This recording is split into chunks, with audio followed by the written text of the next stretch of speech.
Jezzabell. The name itself whispers through history.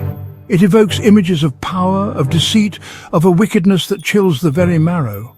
But who was Jezebel? She was a Phoenician princess, you see. Married to King Ahab, she ruled the Israelites in the 9th century BC. Her reign, however, was far from benevolent. The Bible paints her as a woman of immense influence. She was a manipulator, a seductress, a woman who used her power to achieve her own desires, no matter the cost. Her story serves as a warning, a stark reminder of the dangers of unchecked ambition and the corrupting influence of power. Now, the Book of Kings tells us that Jezzabel introduced the worship of Baal, a Canaanite god, to Israel. She persecuted the prophets of Yahweh, the God of Israel. She was a woman who challenged the very fabric of Israelite society.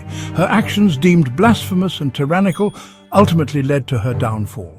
But her story doesn't end there. It serves as a cautionary tale, a mirror reflecting the dangers of straying from righteousness.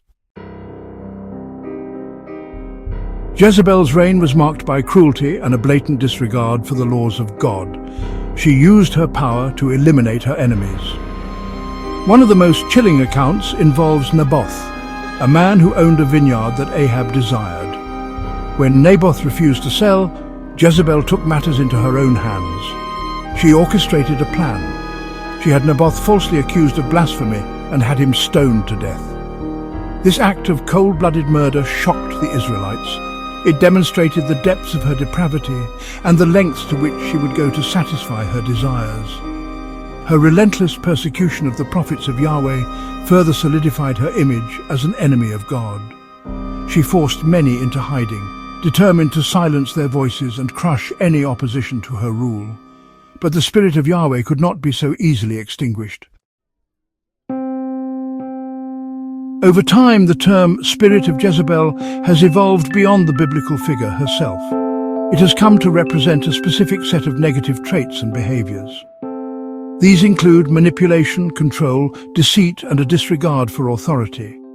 Essentially, it embodies a spirit that seeks to undermine and usurp rightful authority, often through cunning and subversive means. This term, though rooted in ancient scripture, continues to resonate today. It serves as a warning against these destructive traits regardless of gender. The spirit of Jezebel can manifest in individuals, in institutions, in any situation where power dynamics are at play. Recognizing the signs of this spirit is crucial to protecting oneself and others from its insidious influence. Jezebel's story is not just an ancient tale.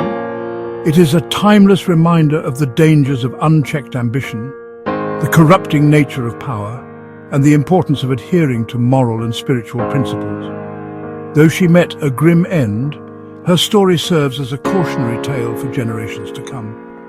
Her legacy reminds us that true power lies not in manipulation or control, but in righteousness and integrity. It underscores the importance of standing up against injustice and oppression, even when it seems impossible. By studying Jezebel's life, we learn valuable lessons about the human condition, the seductive nature of power, and the importance of resisting the allure of darkness. Her story, though steeped in tragedy, ultimately points us towards a path of righteousness, urging us to embrace humility, integrity, and unwavering faith.